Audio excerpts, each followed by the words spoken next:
Raoult's law के बारे में बात करते हैं जी। हमारे पास एक लॉ है जिसको अगर हमारे पास कोई भी सोल्यूशन ओबे करता है तो उसको हम आइडियल सोल्यूशन कहते हैं। ठीक है, हमने क्या लिया, एक सोल्यूशन ले लिया। ठीक है, जिस तरह से हम यहाँ पर एक दिखाते हैं, बीकर में हमारे पास जो है वो एक सोल्यूशन मौजूद है। ठीक है, उसमें हम कहते हैं कि हमारे पास 1880s में हमने कहा कि हमारे पास जो एक फ्रेंच साइंटिस्ट था, ठीक है, उसको हम कहते हैं कि हमारे पास राउल्स था, उसने ये बताया कि हमारे पास कोई भी सब्सटेंस अगर हम इस सोल्यूशन के अंदर जो है वो डिसॉल्व करते हैं तो हमारे पास वेपर प्रेशर जो है वो क्या होता है, जनरली डिक्रीज होता है। ठीक है, और वो किन दो चीजों पे डिपेंड करता है जी, दो हमारे पास चीजें होती हैं। एक तो हमारे पास हम कहते हैं कि कितनी अमाउंट ऑफ सल्यूट हम डिसॉल्व कर रहे हैं, फ्रैक्शन ऑफ सल्यूट के ऊपर एक तो डिपेंड करता है, यहाँ पर मैं जस्ट सल्यूट लिख रही हूँ।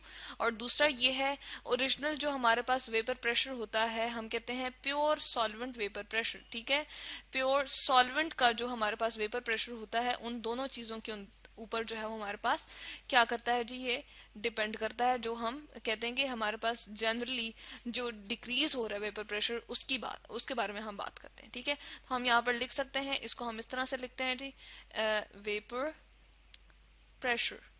ठीक है, इस तरह से हमने लिख दिया। तो ये हमारे पास जो है एक तो सल्यूट के ऊपर, यानी कि कितना हमने सल्यूट बीच में डाला है, और प्योर सॉल्वेंट का वेपर प्रेशर जो है उसके ऊपर जो है वो हमारे पास जो उसका वेपर प्रेशर डिक्रीज करता है जब सब्सटेंस हम इस सोल्यूशन के अंदर डालते हैं, तो उसके साथ जो हमारे पास इफेक्ट आता है वो इन दोनों चीजों के ऊपर डिपेंड करता है। ठीक है, तो उसके लिए हम कहते हैं कि हमारे पास राउल्स लॉ को एक्सप्लेन करने से पहले हमें कुछ टर्म्स का पता होना चाहिए कि हमारे पास वेपर प्रेशर अगर प्योर सॉल्वेंट की अगर हम बात करते हैं तो हमारे पास क्या आता है जी, उसको हम रिप्रेजेंट करते हैं पी नॉट से। यहाँ पर मैं लिख देती हूँ, ये हमारे पास है जी pure vapour pressure of pure solvent को हम बात करते हैं कि हमारे पास उसका जो प्योर का जो हमारे पास सॉल्वेंट है, यानी कि इसके अंदर जो हमने वाटर यूज किया हुआ है या कोई भी हमने सॉल्वेंट लिया हुआ है, बेंजीन है या क्लोरोफॉर्म है, कुछ भी हमने लिया हुआ है। ठीक है, जो ज्यादा अमाउंट में चीज होती है उसको हम सॉल्वेंट कह रहे हैं। जब उसकी प्योर फॉर्म थी तो उसका वेपर प्रेशर हम किस तरह से रिप्रेजेंट करते हैं, पी नॉट से। हमने पी नॉट से रिप्रेजेंट कर दिया vapour pressure of pure solvent. ठीक है, उसके बाद मोल फ्रैक्शन ऑफ सल्यूट भी हमें रिक्वायर्ड है, तो उसको हम किससे रिप्रेजेंट करते हैं जी, हम उसको रिप्रेजेंट करते हैं x1 से। ठीक है, यहाँ पर हम ले जाते हैं x1। ठीक है, और उसके बाद जो हमारे पास आ जाता है जो कि मोल फ्रैक्शन है सॉल्वेंट का, ठीक है, उसको हम ले आते हैं, यानी कि हमारे पास जो है कितनी उसकी मोल फ्रैक्शन है और किस तरह से हम जो हमारे पास रिप्रेजेंट होती है उसको हम किस तरह से लेते हैं जी, इस तरह से x2 से रिप्रेजेंट कर देते हैं। ठीक है, तो यहाँ पर हम देखते हैं कि हमारे पास ये दोनों वैल्यूज जो है वो आ गई हैं। यहाँ पर जी मोल फ्रैक्शन ऑफ सॉल्वेंट हमारे पास x1 से हमने रिप्रेजेंट किया, मोल फ्रैक्शन ऑफ सल्यूट जो है उसको हम x2 से रिप्रेजेंट करेंगे। उसके बाद वेपर प्रेशर ऑफ जो सोल्यूशन हमारे पास होता है उसको हम किस तरह से बताते हैं जी, उसको हम यहाँ पर ले आते हैं। जाहिर है हमारे पास जो सोल्यूशन बन गया है उसके वेपर प्रेशर के बारे में भी हमने एक जो है वो यहाँ पर यूज करते हैं। हम किससे हम अल्फाबेट से शो करते हैं जी, p से हम शो करते हैं उसको। ठीक है, तो ये स्मॉल p हमारे पास आ जाएगा। ठीक है, इस तरह से हमने इसको रिप्रेजेंट कर दिया, ये हमारे पास आ गया। उसके बाद हमारे पास जो है हम कहते हैं ये हमारे पास mole fraction of solvent x1, इसी तरह से vapour pressure of pure solvent p not से हमने रिप्रेजेंट कर दिया, मोल फ्रैक्शन ऑफ सॉल्यूट को x2 से, और वेपर प्रेशर ऑफ सोल्यूशन हमने p से रिप्रेजेंट कर दिया। ठीक है, अब हम क्या कहते हैं, राउल्स लॉ के अकॉर्डिंग हम कहते हैं कि जो हमारे पास वेपर प्रेशर ऑफ सोल्यूशन जो होता है वो किस पे डिपेंड कर रहा है जी, हम कहते हैं हमारे पास x1 के डायरेक्टली प्रोपोर्शनल है। हम इस तरह से कहते हैं कि हमारे पास जाहिर है जितना हमने सॉल्वेंट डाला हुआ है उसके डायरेक्टली प्रोपोर्शनल होता है। अब हम क्या करते हैं, प्रोपोर्शनलिटी साइन को खत्म करने के लिए हम क्या लगाते हैं जी, हम इसको इक्वालिटी साइन में चेंज कर देते हैं और हम लगा देते हैं इसकी जगह पी नॉट। ठीक है, ये लग गया।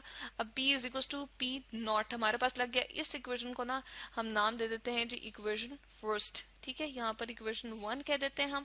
उसके बाद हमें ये हम कहते हैं कि मालूम है कि हमारे पास जितने भी कंपोनेंट्स मौजूद होते हैं किसी भी सोल्यूशन में, ठीक है, तो हमारे पास जो उसकी मोल फ्रैक्शंस होती हैं, अगर हम उन सब को असेंबल करते हैं, यानी कि उन सब को अगर हम कलेक्टिवली एक जगह लिखते हैं और इकट्ठा करते हैं, तो हमारे पास क्या आती है जी, उन सब का सम जो है वो हमारे पास किसके इक्वल आता है, 1 के इक्वल आता है। तो यहाँ पर तो हमारे पास दो ही कंपोनेंट है, एक सोल्यूट है और एक दूसरा जो है हमारे पास सॉल्वेंट है। तो इसके अकॉर्डिंग x1 प्लस x2 जब हम करेंगे तो हमारे पास क्या आएगा जी, आंसर 1 आएगा। ठीक है, अब इसी के अकॉर्डिंग अगर हम x1 की सिर्फ वैल्यू निकालना चाहें तो हमारे पास क्या आ जाएगा जी, उसको हम देख लेते हैं। हमारे पास आ जाता है कुछ इस तरह से कि x1 को अगर हम इस तरफ रखें तो x2 उधर जाके क्या हो जाएगा, माइनस हो जाएगा, और इस तरह से हमारे पास क्या आ जाएगा जी, हम कहते हैं 1 माइनस x2 आ जाएगा। अब हम क्या करते हैं, इसकी वैल्यू को यानी कि x1 की वैल्यू को हम यहाँ पर इक्वेशन 1 में पुट कर सकते हैं। ठीक है, तो हम जब इसमें यूज करते हैं और इसमें डालते हैं तो हमारे पास क्या आ जाता है जी, p is equals to P naught, ठीक है, एज इट इज लगेगा। और साथ में क्या आ जाएगी हमारे पास x2 की वैल्यू जो हमने यहां से निकाली थी। ठीक है, इसको हम यूं करके शो कर देते हैं कि ये हमने इधर से निकाली थी x1 टू 1 माइनस x2, तो वो हमने यहाँ पर पुट कर दी है। उसके बाद हमारे पास क्या होगा, p नॉट इससे 1 से भी मल्टीप्लाई करेगा और x2 से भी मल्टीप्लाई करेगा, तो इसके नतीजे में हमारे पास एक इक्वेशन फाइनली जो बन जाएगी वो क्या बनेगी जी, p is equals to P naught minus P naught into x2, हमारे पास ये इक्वेशन बन जाएगी। ठीक है, अब हम क्या करते हैं, हम ये करते हैं कि इस p नॉट x2 को हम दूसरी साइड पे ले आते हैं। ठीक है, इस साइड पे ले आते हैं तो हमारे पास क्या बन जाती है जी, हमारे पास इक्वेशन की फॉर्म कुछ इस तरह से बन जाती है। हम देखते हैं कि ये इस तरफ मैं यहाँ पर लिख रही हूँ ऊपर करके। ठीक है, हमारे पास बन जाती है p नॉट x2 जिसको हम इस तरफ ले आए थे, और इस p को जो कि हमारे पास क्या है, वेपर प्रेशर ऑफ सोल्यूशन है, इसको हम इक्वेशन के उस तरफ ले गए तो p नॉट माइनस p हमारे पास आ जाएगा। ठीक है, यहाँ पर ये हमारे पास आ गई फॉर्म। अब हम इसको क्या लिख सकते हैं, हमने कहा कि p नॉट माइनस p जब हो रहा है तो इसको हम किस से रिप्रेजेंट कर सकते हैं, हम इसको डेल्टा p से रिप्रेजेंट कर देते हैं। ठीक है, यानी कि ये डिफरेंस आ रहा है ना, बेसिकली इसको इससे रिप्रेजेंट करते हैं हम। यहाँ पर मैं चलें इस साइड पे लिखती हूँ और इसको हम थोड़ा सा एरो से इस तरह से रिप्रेजेंट कर सकते हैं कि ये हमारे पास इसके इक्विवेलेंट होता है। ठीक है, इसके बराबर होता है। अब हम क्या करते हैं जी, इसी को अगेन हम ले आते हैं कि हमारे पास क्या था, इसको हमने यहाँ से क्या करना है, कॉपी कर लेते हैं और यहाँ पर हम ले आते हैं कि हमारे पास इस इक्वेशन की अब ये वाली फॉर्म बन रही है कि ये वाली चीज तो हमने डेल्टा पी से रिप्रेजेंट कर दी, जिसको हम लोअरिंग ऑफ वेपर प्रेशर कहते हैं। ठीक है, और ये जो हमारे पास है into P naught into x2, इसको हम क्या करते हैं जी, इसको कॉपी करके इक्वेशन हम इस तरह से यहाँ पर लिख सकते हैं। अब हमारे पास इसकी फाइनल फॉर्म जो बन गई है वो ये बनी है कि डेल्टा p हमारे पास जो है वो किसके इक्विवेलेंट हो गया, p नॉट इंटू x2। तो ये भी हमारे पास जो है, इसको हम इक्वेशन को नाम दे सकते हैं। ये हमारे पास इक्वेशन कौन सी बन जाएगी जी, इसको हम कह देते हैं इक्वेशन 2।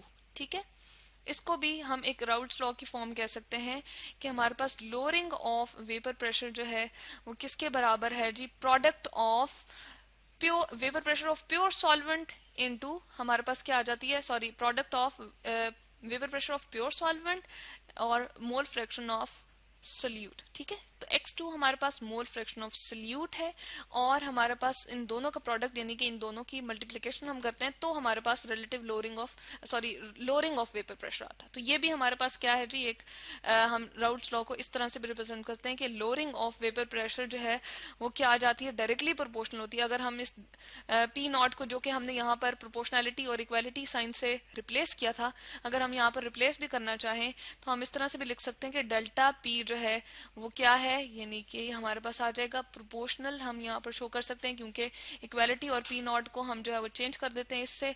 तो x2 के यानी कि मोल फ्रैक्शन ऑफ सोल्यूट के डायरेक्टली प्रोपोर्शनल है। तो ये भी हमारे पास एक राउल्ट्स लॉ की फॉर्म जो है वो बन जाती है। ठीक है, उसके बाद हम इसी इक्वेशन को अगर लेके चलें इक्वेशन 2 को, तो हमारे पास कुछ इसकी इस तरह से भी शक्ल जो है वो सामने आती है, delta P divided by P naught. ठीक है, तो इसको कहते हैं, हमने ओरिजिनल जो हमारे पास जो था प्योर सॉल्वेंट था उसके वेपर प्रेशर से इसको डिवाइड कर दिया, तो इसको हम कहते हैं relative lowering of vapour pressure. क्या कहते हैं जी, इसको हम यहाँ पर लिख देते हैं रिलेटिव। ठीक है, लोअरिंग ऑफ वेपर प्रेशर तो जस्ट ऊपर वाला था ना, तो ये हमारे पास क्या हो जाएगा, relative lowering of vapour pressure. ठीक है, क्योंकि हम क्या कर रहे हैं, अब प्योर जो हमारे पास सॉल्वेंट था उसके वेपर प्रेशर से इसको हम डिवाइड कर देते हैं, तो ये हमारे पास क्या आ जाता है, relative lowering of vapour pressure. ठीक है, तो इस सारी की सारी टर्म को हमने ये रिप्रेजेंट कर दिया और ये क्या है, इक्विवेलेंट है, बराबर है x2 के, यानी कि मोल फ्रैक्शन ऑफ सोल्यूट के। तो ये थर्ड हमारे पास जो है फॉर्म बन जाती है राउल्ट्स लॉ की। ठीक है, तो फर्स्ट हमने ये देखी, ठीक है, सेकंड हमने ये देखी और थर्ड हमने ये देख ली। तो इस इक्वेशन को हम क्या नाम दे सकते हैं, थर्ड। ठीक है, ये हमारे पास 3 वेज ऑफ हमने राउल्ट्स लॉ देख लिए। ठीक है, उसके बाद हम कहते हैं कि ये जो relative lowering of vapour pressure है ना, ये हमारे पास टेम्परेचर पे बिल्कुल भी डिपेंड नहीं करती। ठीक है, क्योंकि हमें इसमें टेम्परेचर की कोई टर्म नजर नहीं आ रही। ठीक है। तो हम क्या कहते हैं, टेम्परेचर पे इसकी डिपेंडेंसी बिल्कुल भी नहीं है। तो यहाँ पर हम लिख सकते हैं टेम्परेचर, टेम्परेचर के ऊपर यहाँ पर मैं क्रॉस शो करी हूँ कि ये टेम्परेचर के ऊपर डिपेंड नहीं करता, नंबर 1। नंबर 2, जब हम बात करते हैं, हम बात करते हैं जी हमारे पास ये डिपेंड कर रहा होता है कॉन्सेंट्रेशन ऑफ सल्यूट पे, ठीक है। तो यहाँ पर CONC मैंने लिख दिया, ऑफ सल्यूट की जब हम बात करते हैं तो उसके ऊपर ये डिपेंड करते हैं, यानी कि जितना ज्यादा सल्यूट डालेंगे उससे इस पे फर्क आएगा, ठीक है। नंबर 3, जब हम बात करते हैं, हम बात करते हैं कि हमारे पास अगर हम इस तरह से लें कि इक्वल हम सेम ही हम क्या करते हैं, सॉल्वेंट लेते हैं, ठीक है, और सेम मैस लेते हैं सॉल्वेंट्स का, ठीक है, और उसमें जो है वो डिफरेंट सॉल्यूट्स जो है वो डिफरेंट बीकर्स में हम जो है वो डालते जाते हैं, इक्विमोलर हमारे पास प्रोपोर्शंस होती हैं, तो हमारे पास जो relative lowering of vapour pressure है वो क्या रहता है जी, कांस्टेंट रहता है, ठीक है। तो यहाँ पर हम लिख सकते हैं कि delta P over P not जो है वो हमारे पास क्या रहता है जी, कांस्टेंट रहता है। अगर हम क्या करते हैं, हम इस तरह करते हैं कि हम बहुत सारे बीकर्स ले लेते हैं, उसमें सेम सॉल्वेंट, उसका मैस जो है वो एक जैसा लेते हैं, same mass of same solvent लेते हैं, और फिर equimolar proportions of different solutes जब बीच में ऐड करते हैं तो हमारे पास relative lowering of vapour pressure same रहता है। तो ये है जी हमारे पास राउल्ट्स लॉ।